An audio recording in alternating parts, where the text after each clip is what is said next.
Hello guys, एक बार फिर से आप सभी लोगों का सिराज खान ऑफिशियल में स्वागत है। तो गाइज, इस वीडियो में मुगलों ने सल्तनत बख्श दी कहानी का विस्तृत में वर्णन करेंगे। जो भी पॉइंट होते हैं कहानी का, मेन उद्देश्य, कहानी का सार और कथा वस्तु, पात्र, आत्मचरित, चित्र, संवाद, योजना, प्रवेश, भाषा शैली, उपसंहार के हिसाब से पूरा मैं विस्तृत में आपको वर्णन करूंगा। और ऐसा कंटेंट पूरे यूट्यूब पर आप लोग खोज लीजिएगा। और एक किसी के मांग पर ही बनाया हूँ, किसी को नहीं मिला हुआ। किसी बहन ने मुझे कमेंट किया था कि मुगलों ने सल्तनत बख्श पे कहानी बनाने के लिए एग्जाम के पर्पज के लिए भी, परीक्षा के पर्पज के लिए भी उसके हिसाब से भी बनाया हूँ, और जो कहानी प्रेमी हैं उनके लिए भी बनाया हूँ। दोनों के लिए, जो कहानी पढ़ना पसंद करते हैं, सुनना पसंद करते हैं। और ये काफ़ी शानदार कहानी है। बहुत चीज़ें इसमें दर्शाया गया है कि पलासी की लड़ाई थी, वो किसकी वजह से हुआ था, क्यों हुआ था, ये सारी चीज़ें हैं। और कहानी स्टार्ट करने से पहले ये भी क्लियर कर देना चाहता हूँ कि गाइज, अगर कुछ मुझसे कुछ वर्ड मिस्टेक हो गई हो, या कुछ नुक्ता, या कोई हिंदी का कोई भी चीज़ मात्रा उतरा छूट गया हो, उसके लिए क्षमा माफ़ी चाहूँगा। और एक बात और कहना चाहूँगा गाइज, कि ये वीडियो बनाने में ये कंटेंट पूरे यूट्यूब, गूगल पे कहीं पे भी नहीं मिलेगा आप लोग को। जिस तरह मैं कंटेंट आप लोग को बना के दे रहा हूँ, तो उसके लिए, मेरे मेहनत के लिए, आप लोग प्लीज़ सब्सक्राइब कीजिएगा, कमेंट कीजिएगा। और इसी से रिलेटेड जो भी कहानी के 6 अंग है, इसी से रिलेटेड और भी कहानी चाहिए तो आप लोग कमेंट कीजिएगा, उस पर बनाने की कोशिश करूँगा। बस मैं टाइम लूँगा उस पर, क्योंकि जो भी कहानी है इसको खुद बनाने में 2 दिन लगा है, और तीसरे दिन मैं वीडियो वॉइस रिकॉर्डिंग कर रहा हूँ बनाने के लिए। और इसका पीडीएफ मैं बाद में दूंगा, अभी नहीं दूंगा, क्योंकि काफ़ी मेहनत लगा है। अभी कोई मेरा कॉपी करके डाल दे तो क्या फ़ायदा। तो पीडीएफ में क्या कहते हैं कि ब्लॉग चैनल बना देंगे, उस पर दे देंगे, या टेलीग्राम चैनल मैं बनाऊंगा, उस पर दे दूंगा आप लोगों को। इससे पहले मैं पूछ की रात की कहानी का पीडीएफ गूगल ड्राइव में सेव करके दिया था, तो इस बार मैं नहीं दूंगा वो। आप लोग वीडियो देखिएगा, कमेंट कीजिएगा, और प्यार दीजिएगा। तो स्टार्ट करते हैं, ज़्यादा टाइम वेस्ट ना करते हुए। इतना सब बोल दिया हूँ, क्योंकि इसलिए बोल दिया हूँ क्योंकि आप लोग वीडियो देख लेते हैं लेकिन सब्सक्राइब नहीं करते हैं, क्योंकि बहुत ज़्यादा मेहनत लगा है गाइस ये वीडियो बनाने में। आज सब आप लोग समझ सकते हैं, आप लोग खुद देखेंगे कंटेंट किस प्रकार का कंटेंट मैं दिया हूँ, तो आप लोग को अंदाज लग जाएगा। तो स्टार्ट करते हैं। अब ज़्यादा ज़्यादा ज्ञान नहीं देते हैं, नहीं तो आप लोग कहेंगे कि वीडियो कब स्टार्ट करेंगे सर। तो स्टार्ट करते हैं। तो अब तक मैं क्या कहते हैं कि 2 डाल चुका हूँ, 2 कहानी, ये तीसरा है। तो यहाँ पर 3 नंबर कर लेते हैं गाइज। तो यहाँ पर तीसरा कहानी है। पहला मैं पूछ कर रहा था, और दूसरा शतरंज का खिलाड़ी। और कहानी के जो 6 अंग होते हैं उनको भी मैं, उसका भी पीडीएफ डाल दिया, और लिख कर भी वो देख लीजिएगा। और ये तीसरी कहानी डाल रहा हूँ, और आगे ऐसे डालते रहूँगा। चौथी कहानी में कफन डालूंगा, और ये कफन डालूंगा 1 जनवरी को। 1 जनवरी के दिन मैं रिलीज कर दूंगा उसको। तो भग्गु स्टार्ट करते हैं।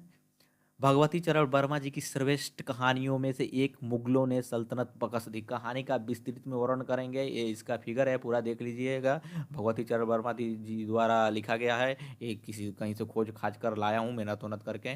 तो कुछ इनके बारे में पढ़ लिया जाता है भगवती चरण वर्मा के। वैसे तो मैं इनके बारे में कुछ नहीं बताऊँ, डायरेक्ट कहानी स्टार्ट करता हूँ, लेकिन कुछ जानकारी जान लेना चाहिए। प्रसिद्ध साहित्यकार भगवती चरण वर्मा जी का जन्म 30 अगस्त 1903 को उत्तर प्रदेश के उन्नाव जिले के सफीपुर गांव में हुआ था। प्रारंभिक शिक्षा प्राप्त करने के पश्चात ये इलाहाबाद विश्वविद्यालय गए। यहाँ से उन्होंने उच्च शिक्षा प्राप्त किए, बीए और एलएलबी की डिग्री हासिल किए। वर्मा जी की ख्याति एक कवि और उपन्यासकार के रूप में अधिक प्रसिद्ध है। इनकी ख्याति का सबसे बड़ा स्रोत इनका उपन्यास उपन्यास चित्रलेखा है, जिस पर 2 बार हिंदी में फिल्में भी बन चुकी है। तो ये इनकी कुछ विशेषताएं हैं, कुछ इनके बारे में जानकारी है, देख लीजिएगा। और यहाँ पे देख लूँ मेरा रिकॉर्डिंग हो रहा है कि नहीं, या पता चले मैं बोलता चला रहा हूँ, कुछ हो ही ना रहा हो। ऐसे मेरे साथ कई बार हुआ हो, कई बार हुआ है, हुआ हो नहीं, हुआ है, जिससे मिस्टेक हो गया है, और मैं पूरा वीडियो या आधा घंटा या जितना भी लगता है फिर दोबारा बनाना पड़ता है। तो इस तरह टाइम बर्बाद हो जाता है। तो पार्ट 1 स्टार्ट करते हैं। कहानी का मेन उद्देश्य। कहानी का मेन उद्देश्य मैं इसलिए लिखा हूँ कि जो एग्जाम देने वाले बच्चे हैं उनके लिए, उनके पर्पज के हिसाब से लिखा हूँ। तो जो कहानी, जो एग्ज़ाम वाले बच्चे हैं उनके हिसाब से मैंने लिखा है कि उनके लिए हेल्पफुल रहेगा। लेकिन इसको लिखना या नहीं लिखना, क्योंकि लास्ट में उपसंहार और निष्कर्ष है, उसका भी मतलब यही है। लेकिन इससे लिख देने से थोड़ा सा इफेक्ट रहता है, ज़्यादा नहीं लिखा हूँ, थोड़ा बहुत है। इसको भी लिखोगे तो एग्जामिनर को थोड़ा सा इससे प्रभावित होगा, और जो कहानी पढ़ने वाले हैं उनको भी थोड़ा सा अच्छा लगेगा क्या होने वाला है। तो पहला पार्ट है कहानी का मेन उद्देश्य भगवती चरण वर्मा जी का उद्देश्य इस कहानी द्वारा उन कारणों को उजागर करना रहा है जब देश अंग्रेजों के गुलाम था। लगभग 1956 के करीब समय में भगवती चरण वर्मा जी की एक सुंदर कहानी मुगलों ने सल्तनत बख्श दी। यह एक कहानी संग्रह का व्यंग रूप को दर्शाता है जिसमें लेखक ने अंग्रेजों द्वारा भारत पर धीरे धीरे कब्जा कर लेने को की घटना को बड़ी ही रोचक रूप में प्रस्तुत किया है। इसमें तत्कालीन मुगल साम्राज्य में व्यापक राग रंग और आक्रमणता पर करारी चोट की है। दूसरा है कहानी का सार। भग जा रहा है इधर उधर, 1 मिनट व्यवस्थित कर लेते हैं। दूसरा है कहानी का सार जो पार्ट 1 है। ये तो अभी अंग नहीं है, अंग आएंगे जो कहानी के 6 अंग होते हैं। तो दूसरा पार्ट है कहानी का सार। मुगलों ने सल्तनत बख्श दी। कहानी भगवती चरण वर्मा जी की प्रसिद्ध कहानी संग्रहों में से एक महत्वपूर्ण एवं व्यंग कहानी है जो यह दर्शाता है कि किस प्रकार अंग्रेजों ने सल्तनत को हड़प लिया या उस पर कब्जा कर लिया। जैसा कि नाम से ही पता चलता है कि जैसा कि नाम से ही पता चलता है कि मुगलों ने सल्तनत बख्श दी, यानी कि यह संपूर्ण कहानी मुगलों के सियासी राज्यों पर आधारित है कि किस प्रकार और कितने आसानी से अंग्रेजों ने मुगल सल्तनत के राज्यों को अपने कब्जा में किया। जैसा कि हम सभी लोग जानते हैं और भली भांति परिचित भी होंगे कि अंग्रेज यहाँ व्यापार करने की उद्देश्य से आए थे, लेकिन व्यापार करने के साथ साथ राजनीतिक चीज़ों को भी समझने लगे और उस पर भी अपना अधिकार चलाने लगे और कब्जा जमाने लगे। और जो छोटे छोटे राजवाड़े थे वो अपने ही हित में लगे हुए थे और जो केंद्रीय सत्ता थी वो इतना आक्रामक हो चुकी थी कि वो लड़ने की बजाय और अपने सल्तनत की रक्षा करने की बजाय वो हर मुसीबत को टालते जाते थे और उस ओर से आंखें आंखें बंद कर लेना चाहते थे। आंख या आंखें मात्रा देख लीजिएगा, कर लेना चाहते थे क्योंकि वो सुनकर ही डर जाते थे। और धीरे धीरे कोलकाता से होते हुए जो युद्ध हुए अंग्रेज की पलासी बक्सर आदि जगहों पर हुए थे। ऐसे करते करते मुगल सल्तनत की तख्त पर अंग्रेजों ने कब्जा जमा लिया। परंतु यहाँ पर एक व्यंग के सहारे लेखक ने सल्तनत बख्श दी, या यानी कि मुगलों ने सल्तनत को दान में दे दिया। अंग्रेजों ने जीता नहीं बल्कि जानते बूझते हुए भी दे दिया अंग्रेजों को सल्तनत। इसी को दिखाया गया है या बताया गया है इस कहानी में। इस कहानी के प्रमुख पात्र हीरो जी हैं जो कि इन्हीं के माध्यम से इस कहानी को आगे बढ़ाया जा रहा है। यह बड़ी ही रोचक तरीके से इन्हीं के माध्यम से कहानी को आगे बढ़ाया जा रहा है या कहा जा रहा है बड़ी ही रोचक तरीके से। जो हीरो जी है पात्र जो यही कहानी को कहते हैं और इन्हीं के माध्यम से कहानी पूरा अंत होता है और शुरू से लेकर अंत लग इन्हीं के शब्दों से। तो ये तो हो गया पार्ट 2। ये जो कहानी के 6 अंग है यहाँ से स्टार्ट होता है मेन। तो गाइज ये बहुत ही व्यवस्थित तरीके से मैं लेकर आया हूँ। काहे क्योंकि आप लोग जाकर देखेंगे कि मैं ये लेकर आया भी हूँ। पहला है जो कथा वस्तु है, जो कहीं भी ऐसा कंटेंट आप पाएंगे नहीं। ऐसा आप पूरा यूट्यूब पे देख लीजिएगा या गूगल क्रोम पे भी नहीं मिलेगा। जो व्लॉग बनाए रहते हैं, ब्लॉग्स बना के डाले रहते हैं, वहाँ पर भी नहीं मिलेगा। इसको खुद मैं मेहनत करके बनाया हूँ।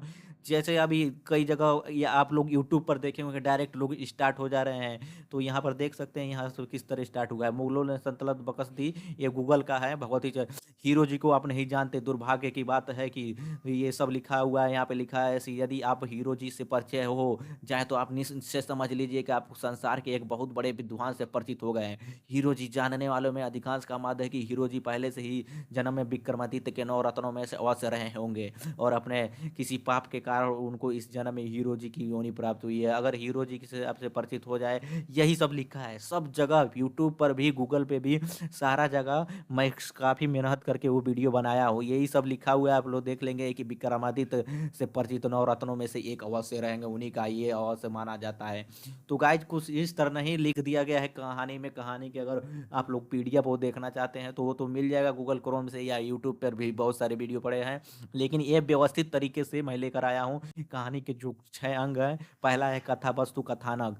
यह कहानी भगवती चरण वर्मा द्वारा लिखी गई है। हीरो जी इस कहानी के सबसे प्रमुख पात्र हैं।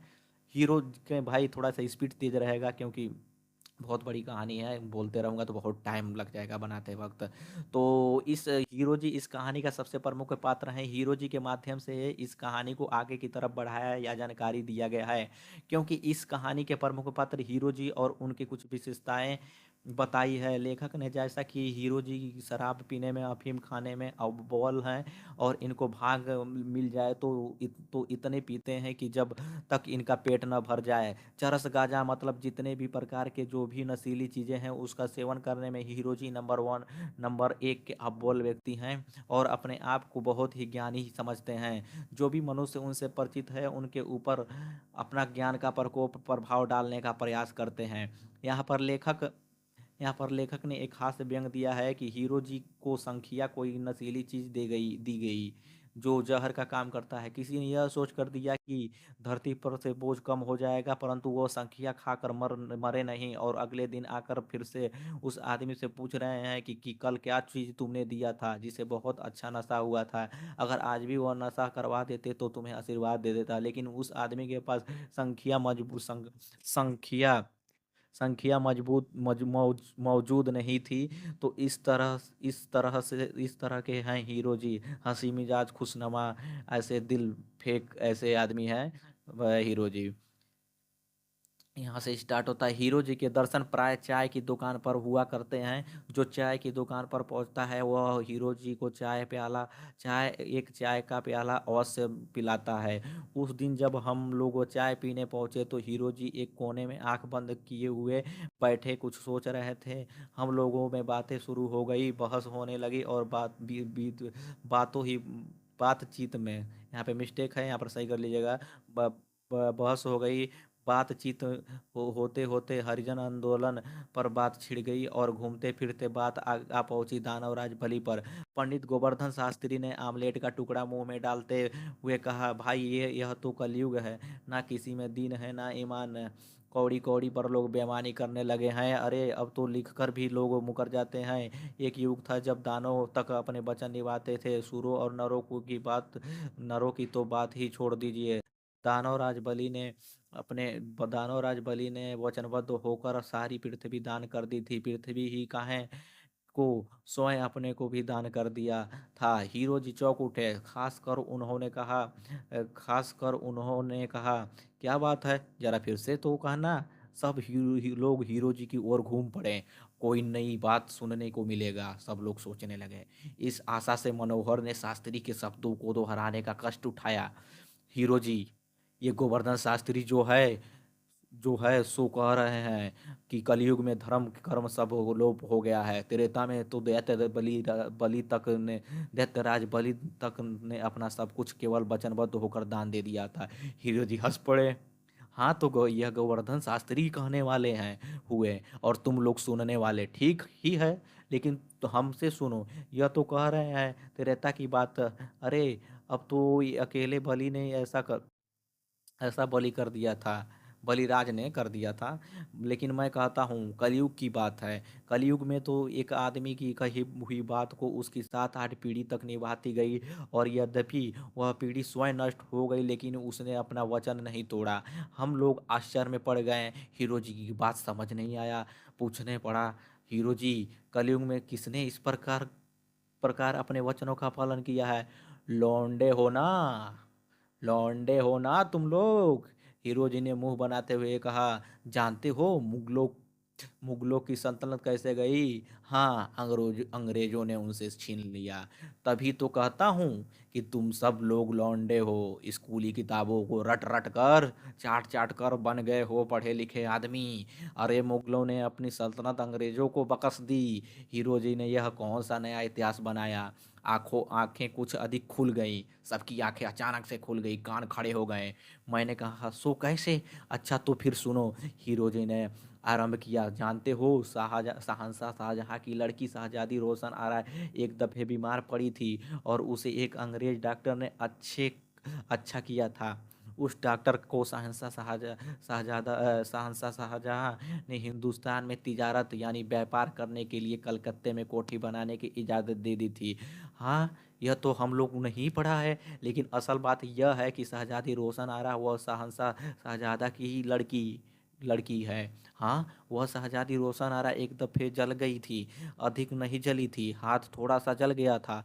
बड़े बड़े हकीम और वैद्य बुलाया गया, इलाज किए गए, लेकिन शहजादी को कोई अच्छा नहीं कर सका। और शहजादी को भला अच्छा कौन कर सकता था, वह शहजादी थी ना। सब लोग लगाते थे लेप, और लेप लगाने से होती थी जलन, और तुरंत शहजादी ने धुलवा डालता था उस लेप को।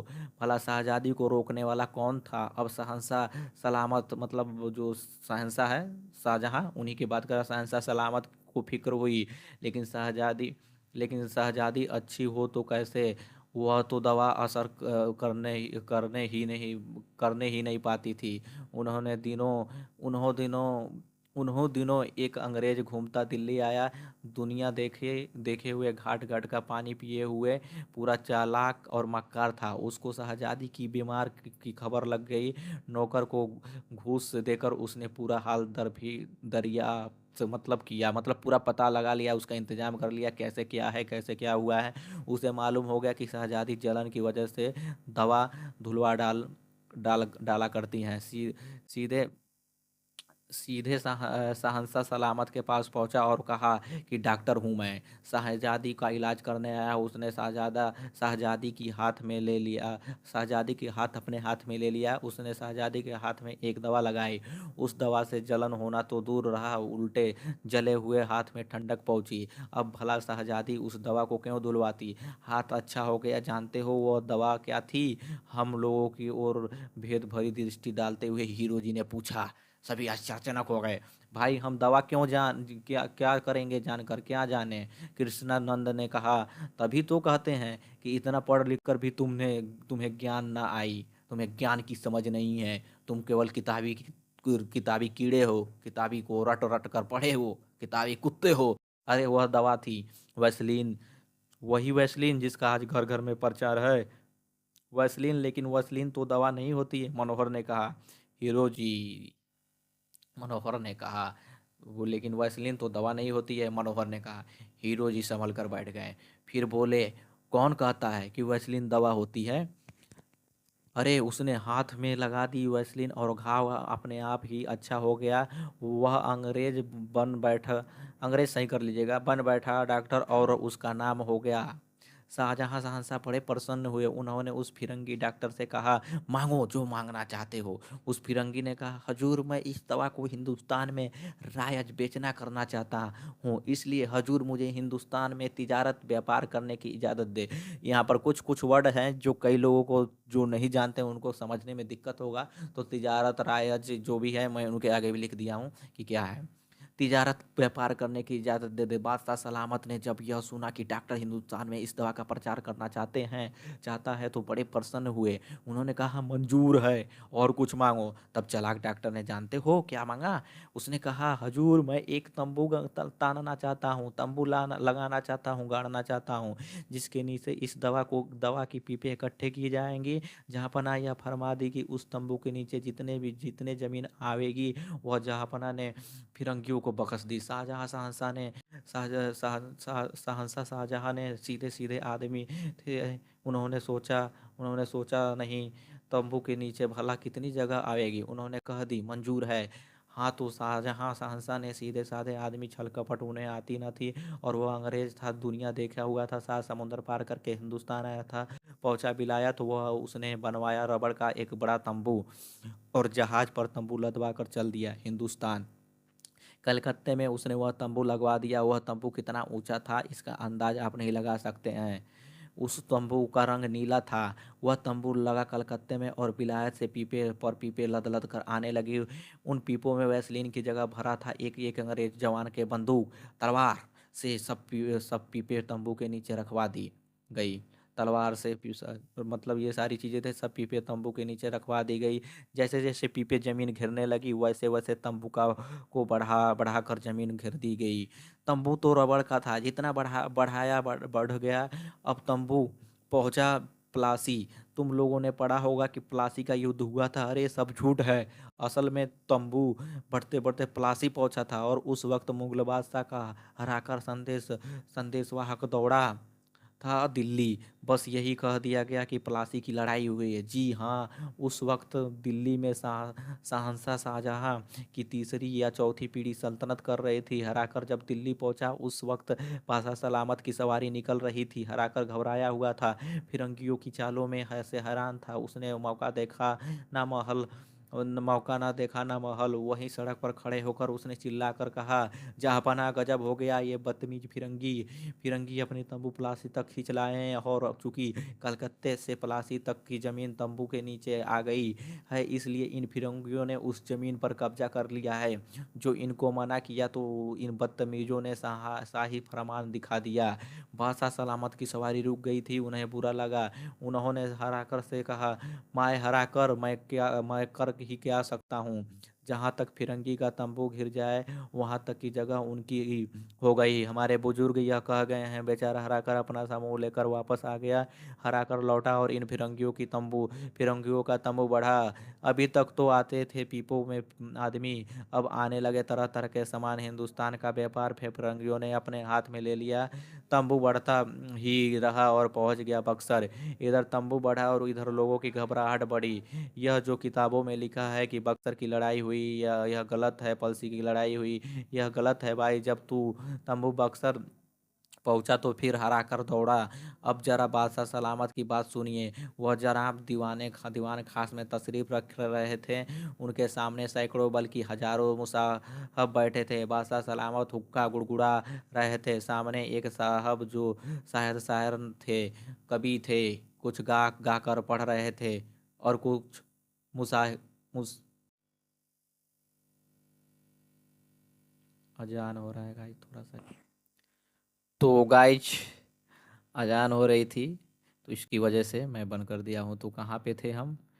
तो कुछ शायर कवि थे, कुछ गा गा कर पढ़ रहे थे और कुछ मुसाहिब गला फाड़ फाड़ कर वाह वाह चिल्ला रहे थे। कुछ लोग तितर और बटेर लड़ा रहे थे। हराकर जो पहुंचा तो यह सब बंद हो गया। बादशाह सलामत ने पूछा, माया हरा कारे, क्या हुआ? इतना घबराए हुए क्यों हो? हाँफते हुए हाँफते हुए हरकारे ने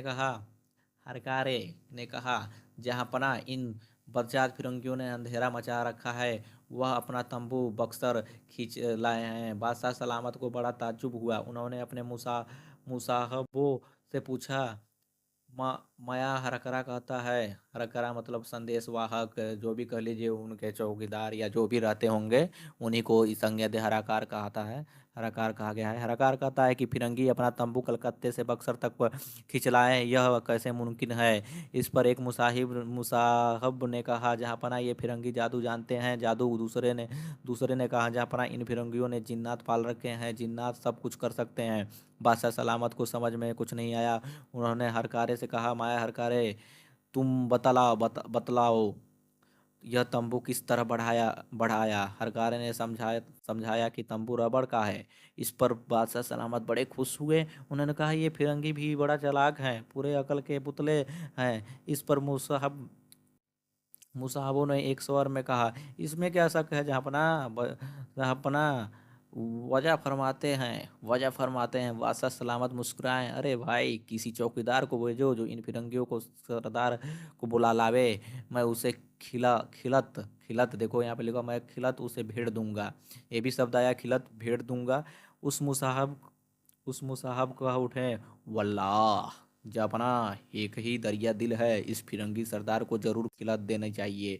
हराकर घबराया वह आया था शिकायत करने। यहाँ बादशाह सलामत फिरंगी सरदार के खिलाफ देने पर आमाद थे, तैयार राजी थे। वह चिल्ला उठे, जहाँपना इन फिरंगियों ने जहाँपना के सल्तनत का एक बहुत बड़ा हिस्सा अपने तंबू के नीचे करके उस पर कब्जा कर लिया है। जहाँपना ये फिरंगी जहाँपना की सल्तनत छीनने पर आमाद दिखाई देते हैं। मुसाहिब चिल्ला उठे। अमाद मतलब वही तैयार दिखाई देते हैं। मुसाहिब चिल्ला उठे, ये ऐसा गजब! बादशाह सलामत की मुस्कुराहट गायब हो गई। थोड़ी देर तक सोचकर उन्होंने कहा, मैं क्या कर सकता हूँ? हमारे बुजुर्ग इन फिरंगियों को उतनी ही जगह दे गए हैं जितनी तंबू के नीचे आ सके। भला मैं उसमें क्या कर सकता हूँ? हाँ, फिरंगी सरदार को खिलात ना दूंगा। हाँ, मैं फिरंगी सरकार को खिलात नहीं दूंगा। इतना कहकर बादशाह सलामत फिरंगियों इतना कहकर बादशाह सलामत फिरंगियों की चालाकी अपने बेगामत रानी से बतलाने के बेगामत मतलब रानी से बतलाने के लिए हरम कक्ष के अंदर चले गए, हरम में अंदर चले गए। हराकर बेचारा चुपचाप लौट आया। जनाब, उस तंबू ने बढ़ना जारी रखा है। एक दिन क्या देखते हैं कि बिशनपुरी काशी के ऊपर वह तंबू तनी तन गया। अब वो तंबू लोगों में अब तो लोगों में भगदड़ मच गई। उन दिनों राजा चेतन चेत सिंह चेतन या चेत सिंह है शायद, देख लीजिएगा, थोड़ा सा यहाँ पर मिस्टेक हो रहा है, चेतन या चेत सिंह बनारस की देखभाल करते थे। उन्होंने उसी वक्त बादशाह सलामत के पास हराकर दौड़ा। वह दीवाने खास में हाजिर किया गया। हराकर ने बादशाह सलामत से अर्ज की कि वह तंबू बनारस पहुंच गया और तेजी के साथ दिल्ली की तरफ आ रहा है। बादशाह सलामत चौंक उठे। उन्होंने हराकर से कहा, तुम आया हरकारे, तुम्हें बतलाओ क्या किया जाए। वह बैठे हुए दो एक उमराव ने कहा, जहांपनाह, एक बड़ी फौज भेजकर इन फिरंगियों को तंबू छोटा करवा दे दिया जाए और कलकत्ते भेज दिया जाए। हम लोग जाकर लड़ने के को तैयार हैं। जहांपनाह का हुक्म भर हो जाए। इस तंबू की क्या हकीकत है, एक मर्तबा आसमान को भी छोटा कर दे। बादशाह सलामत ने कुछ सोचा, फिर उन्होंने कहा कि क्या बतलाऊं। हमारे बुजुर्ग शहंशाह शाहजहां इन फिरंगियों को तंबू के नीचे जितनी जगह आ जाए वह बख्श गई है। बख्शनामा में की रूह से हम लोग कुछ नहीं कर सकते हैं। आप जानते हैं, हम लोग अमीर तैमूर की औलाद हैं। एक दफ़ा जो जब जबान दे दी वह दे दी। तंबू का छोटा कराना तो गैर मुमकिन है। हो कोई ऐसा हिकमत निकाला जाए जिससे फिरंगी अपना तंबू आगे ना बढ़ा सकें। इसके लिए तम दरबार आम किया जाए और यह मसला बड़ी पेश पेश हो वहीं वही मसला वहीं पेश हो। इधर दिल्ली में तो यह बातचीत हो रही थी और इधर इन फिरंगियों का तंबू इलाहाबाद इटावा ढकता हुआ आगरे पहुंचा। दूसरा हराकार हरा हरकारा हरकारा दौड़ा। उसने कहा, जहाँपनाह, वह तंबू आगरे तक बढ़ गया है। अगर आप भी कुछ नहीं किया जाए तो ये फिरंगी दिल्ली पर भी अपना तंबू तान कर कब्जा कर लेंगे। बादशाह सलामत घबराए। दरबार आम किया गया। सब अमीर अमीर उमरा इकट्ठा हो गए। तो बादशाह सलामत ने कहा, आज हमारे सामने एक अहम मसला पेश है। आप लोग जानते हैं कि हमारे बुजुर्ग शाहजहां ने फिरंगियों को इतनी ज़मीन बख्श दी थी जितनी उनको तंबू के नीचे आ सके। इन्होंने तंबू कलकत्ते में लगवाया था, लेकिन वह तंबू है रबड़ का और धीरे धीरे ये लोग तंबू आगरे तक खींच लाए हैं। हमारे बुजुर्गों से जब यह कहा गया तब उन्होंने कुछ करना मुनासिब ना समझा, क्योंकि शाहजहां शहंशाह अपना कौल कौल मतलब होता है वचन हार चुके हैं। हम लोग अमीर तैमूर की औलाद हैं और अपने कौल के पक्के हैं। अब लोग बतलाइए आप लोग बतलाइए क्या किया जाए। अमीरों और मसबदारों ने कहा, हम इन फिरंगियों से लड़ना चाहिए और इनको सजा देनी चाहिए। इनका तंबू छोटा करवा कर कलकत्ते भिजवा देना चाहिए। बादशाह सलामत ने कहा, लेकिन हम अमीर तैमूर की औलाद हैं, हमारा कौल टूटता है। इसी समय तीसरा हरकारा हाफता हुआ बिना इत्तला कराए ही दरबार में सट्ट देना घुस आया। उसने कहा, जहाँपनाह, वह तंबू दिल्ली पहुंच गया। वह देखिए किले तक आ पहुंचा। सब लोगों ने देखा, वास्तव में हजारों गोरे खाकी वर्दी पहने और हथियार से लैस बाजा बजाते हुए तंबू को किले तक की तरफ खींचते हुए आ रहे थे। उस वक्त बादशाह सलामत उठ खड़े हुए। उन्होंने कहा, हमने तय कर लिया। हम अमीर तैमूर की औलाद हैं। हमारे बुजुर्ग ने जो कहा है, जो कुछ कह दिया वही होगा। उन्होंने तंबू के नीचे की जगह फिरंगियों को बख्श दी थी। अब अगर दिल्ली का भी उस तंबू के नीचे आ रहा है, वो तो आवे तो मुगल सल्तनत की जाती है तो जाए, लेकिन ये दुनिया यह देख ले कि अमीर तैमूर की औलाद हमेशा अपनी कौल की पक्की रही। इतना कहकर बादशाह सलामत अपने अमीर उमराव के दिल्ली के बाहर हो गए और दिल्ली पर अंग्रेजों का कब्जा हो गया। अब आप लोग देख सकते हैं कि इस कलयुग में भी मुगलों ने अपनी ही सल्तनत बख्श दी। हम सब लोग थोड़ी देर तक चुप रहे। इसके बाद मैंने कहा, हीरो जी, एक प्याला चाय और पियो। हीरो जी बोले वो हीरो जी बोल उठे, इतनी अच्छी कहानी सुनने के बाद भी एक प्याला चाय? अरे महुए के ठर्रे का एक अद्धा तो हो जाए तो मजा आ जाए, मजा आ जाएगा, ऐसे हीरो जी ने कहा। तो इस तरह कहानी समापन यहाँ पे हो जाता है। इस तरह कहानी में पूरा हीरो जी ने व्याख्या किया है किस तरह प्लासी के युद्ध हुआ था, कैसे अंग्रेजों ने अपना तंबू के जरिए राज हड़पा था मुगलों से। ऐसे किया था। तो इस तरह हीरो जी कहानी तो इस तरह हीरो जी कहानी चाय की दुकान पर लोगों के बीच सुना रहे हैं कि मुगलों ने सल्तनत बख्श दी, यानी दान में दे दी। किसके कहने पर? अपने किसी पूर्वज कौल के वचन को पूरा करने के कारण। और आप लोग कह रहे हैं कि कलयुग में वचन निभाने वाला लोगों की कमी है, और इसी वचन को निभाने के लिए कई पीढ़ियों ने अपना वचन निभाया है। इससे पता चलता है कि कहानी कितनी मार्मिक और व्यंग है, कि कितने आसानी से मुगल साम्राज्य के वंशजों के पतन होने को दिखाया दिखाया गया है। इसमें तत्कालीन और विषम परिस्थितियों को बड़े व्यंग्यात्मक रूप से भगवती चरण वर्मा जी ने कहानी में दर्शाया है। दूसरा पात्र है पात्र या चरित्र चित्रण। मुगलों ने सल्तनत बख्श दी कहानी का प्रमुख पात्र हीरो जी हैं, और पंडित गोवर्धन शास्त्री, कृष्णानंद और मनोहर, इन तीनों का थोड़ा बहुत जिक्र है किसी किसी जगह पर इस कहानी में। लेकिन सारा सारा कहानी हीरो जी के माध्यम से ही प्रारंभ होता है और इन्हीं के द्वारा अंत होता है। और कहानीकार इस कहानी को बहुत ही निराले ढंग से कहता है, जिससे श्रोता की जिज्ञासा बनी रहती है।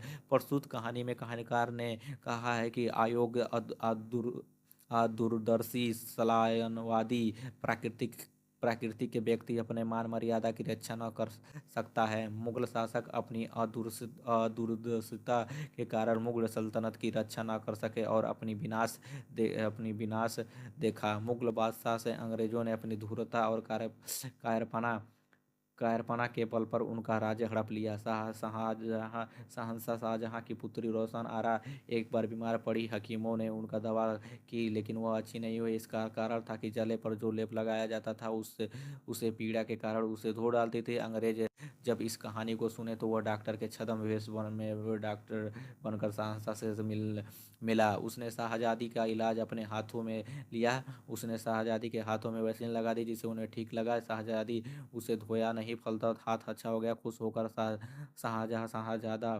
शाहजादा शहंशाह शाहजहाँ ने उसे कलकत्ता में तिजारत करने की आज्ञा दी। तिजारत मतलब व्यापार करने की आज्ञा दे दी। अंग्रेजों ने अपनी धूर्तता और कायरपना के बल पर उनका राज्य हड़ लिया। उसका उत्तराधिकारी बादशाह अपनी खानदानी वचनबद्धता, मूलबद्धता और जड़ता का दामन थामे रहे और खुद ब खुद बेदखल हो गए। मतलब अपना जो वचनबद्ध थे, इतना अपना वचनबद्ध होने के बावजूद भी अपना जमीन, अपना जो जायदाद था उनके नाम पे दखल अंदाजी कर दिया, उनके नाम पे कर दिया। इस प्रकार उन लोगों का जमीन जो था वो मुगलों ने अंग्रेजों को दे दिया। इस तरह अंग्रेज को बकस दिया था। अब तीसरा है कथोपकथन या संवाद योजना। मुगलों ने सल्तनत बख्श दी शीर्षक कहानी के लेखक भगवती चरण वर्मा जी हैं। यह कहानी लोक कथा की संवाद शैली की उत्कृष्ट नमूना है। इस कहानी में हास्य और व्यंग की का पुट है। वर्मा जी ने हीरो जी के द्वारा कहानी को बड़े ही रोचक ढंग से प्रस्तुत किया है। कहानी के अंत में श्रोता और पाठक आह भरने के लिए विवश हो जाते हैं। उसे अंग्रेजों से घृणा लगती है और मुगल बादशाह पर गलानी और गुस्सा का मिश्रित भाव पैदा होता है। कुल मिलाकर यह कहानी एक तौर से दो शिकार करती है, और यह प्रमाणित हो जाता है कि वर्मा जी सचमुच कुशल कहानीकार है। हीरो जी के संवाद कथा को गति देने में सहायक हुए हैं। अतः मुगलों ने सल्तनत बख्श दी कहानी के संवाद संक्षिप्त, पत्र अनुकूल और प्रभावोत्पादक है। चौथा, प्रवेश या देश काल वातावरण। प्रवेश, देश काल या वातावरण। मुगलों ने सल्तनत बख्श दी कहानी का वातावरण सृष्टि में भी वर्मा जी ने बताया है कि किस प्रकार से अंग्रेजों ने अपनी धूर्तता और कायरता से के बल पर उनका राज्य हड़ लिया। उसका उत्तराधिकारी बादशाह अपनी खानदानी वचनबद्धता, मूलबद्धता के कारण अंग्रेजों को दान दे दिया। इसी कहानी को कहने का ढंग निराला है। गंवई भाषा, भाव भंगिमा को इस कहानी में विशेष स्थान दिया गया है। कहानी में प्रवाह है, हास्य और व्यंग दोनों है, जिज्ञासा और दुख का मिश्रण है। यह एक ऐसी कहानी है जो हंसाने की बजाय टीस पैदा करती है। कहानी के समापन बिंदु पर श्रोता आह भर कर रह जाते हैं। वातावरण को उद्घाटित करता है और उद्घटित करता करता है और उद्घटित करता है। एक और संवाद देखिए जिसमें हीरो जी को मन हीरो जी को मन कर कहानी मूल मन कर कहानी में जान डाल डाल दिया है। मतलब हीरो जी के पात्र लेकर कहानी में जाल डाल दिया गया है कि किस प्रकार एक नशा सेवन करने वाला व्यक्ति लोगों को ज्ञान देता है या झाड़ता है, उन पर ज्ञान झाड़ता है। उन उन पर और समाज, मतलब जो ज्ञान झाड़ता है उन पर और समाज। ये समाज ऐसा है कि किताबें रट रट कर, इतिहास के कुछ पन्नों को पढ़कर अपने आप को ज्ञानी समझते हैं, जिन्हें यह तक नहीं मालूम कि वो दवा किस चीज़ की थी। और पढ़ते हैं प्लासी की लड़ाई, बक्सर की लड़ाई, यही सब छोटी छोटी चीज़ें कहानी के वातावरण को उत्कृष्ट और महान बनाता है। पांचवा, भाषा शैली। मुगलों ने सल्तनत बख्श दी कहानी में वर्मा जी की वर्मा जी की भाषा में बहुत ही सहजता और सरलता दिखने की कोशिश की है। भाषा पूर्ण रूप से परिस्थिति के अनुकूल है। जिस समय की चर्चा इस कहानी में की गई है, उस प्रकार की भाषा का प्रयोग किया गया है। लोक भाषा के शब्दों के साथ साथ उर्दू, फारसी, तुर्की शब्दों का प्रयोग कहानी में हुआ है, जैसे खिलत, भेंट, आमाद, तैयार, राजी।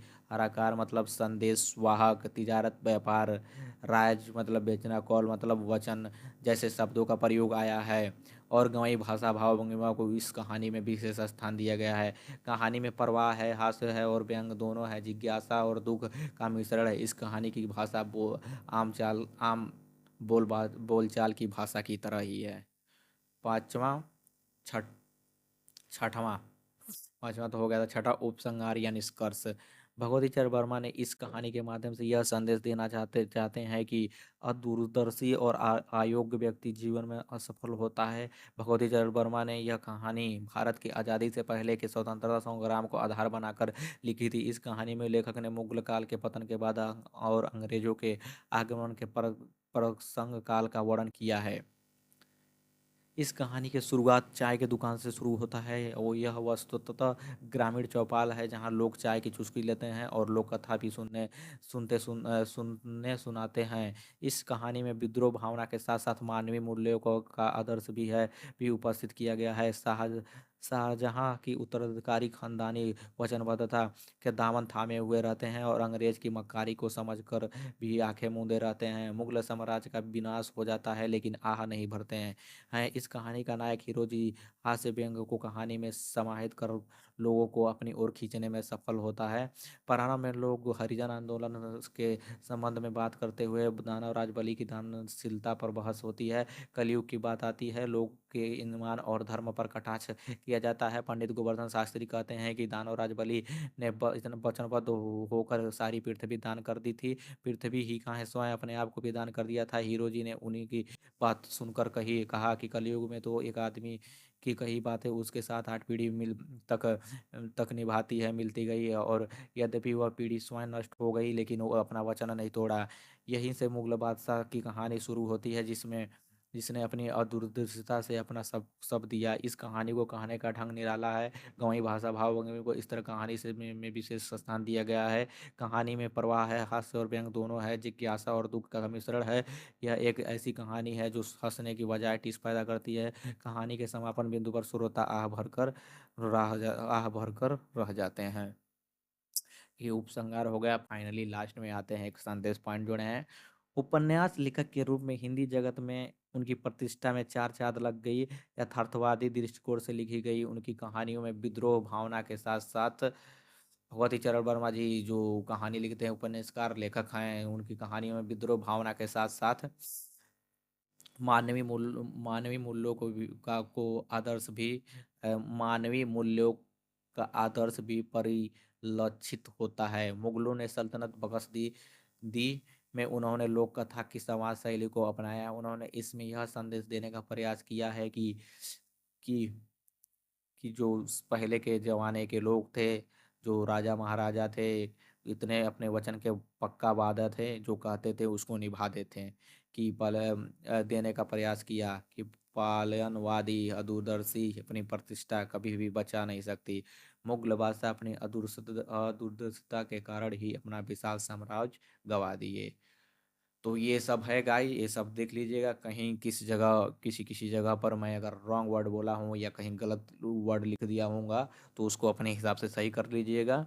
और ये सारी चीज़ें हैं, इस प्रकार कहानी का समापन होता है। ये सारी चीज़ें आप लोग देख लीजिएगा, सारी चीज़ें इसका पीडीएफ मैं बाद में भेजूंगा। और जो भी चीज़ लिखना होगा तो आप वीडियो पॉज करके, रोक करके, स्टॉप करके, पॉज करके देख लीजिएगा गाइस। ओके गाइस, पॉज करके वीडियो आप लोग देख लीजिएगा। ये पूरा चीज़ रिटर्न है हमारे द्वारा, सब बहुत मेहनत लगा है, पूरा चीज़ मैंने लिखा है। और आप लोग ज़रूर सब्सक्राइब कीजिएगा, प्यार कीजिएगा, कमेंट कीजिएगा।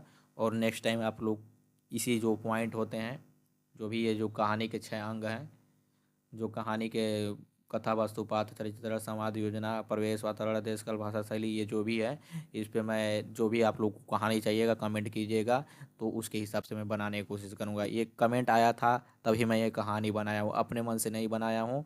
और आप भी लोग कमेंट करते हो, ज़रूर बनाने का कोशिश करूँगा। और आप लोग थोड़ा सा सपोर्ट कीजिएगा, अपना प्यार देकर, सब्सक्राइब कर क्योंकि पूरा ऐसा कंटेंट पूरे यूट्यूब पर या गूगल पर नहीं है जिस प्रकार से मैं दिया हूँ आप लोगों को, एग्जाम के पर्पज से भी और कहानी सुनने जो कहानी प्रेमी है उनके लिए भी। ओके गाइज, तो कमेंट कीजिएगा। इस मिलते हैं हम नेक्स्ट वीडियो में, किस प्रकार का वीडियो चाहिए और कौन सा कहानी आप लोगों को किस कहानी पर ऐसे ही चाहिए। तो आप लोग के बीच लेकर आऊँगा 1 जनवरी को। 1 जनवरी को मैं कफन कहानी बना के तैयार रखा हूँ, उसमें भी काफ़ी मेहनत लगा। आप लोग जानते हैं कफन कहानी कितना फेमस प्रसिद्ध है मुंशी प्रेमचंद्र का। तो उसको मैं 1 जनवरी को डालूंगा। तब तक इस कहानी को आप लोग प्यार मोहब्बत दीजिएगा, कमेंट कीजिएगा, सब्सक्राइब कीजिएगा, लाइक कीजिएगा। और जो भी आपका उचित कमेंट होगा उसको लिखिएगा, उसका जवाब देने का कोशिश करूँगा। ओके गाइज, मिलते हैं नेक्स्ट वीडियो में, तब तक के लिए जय हिंद, जय भारत।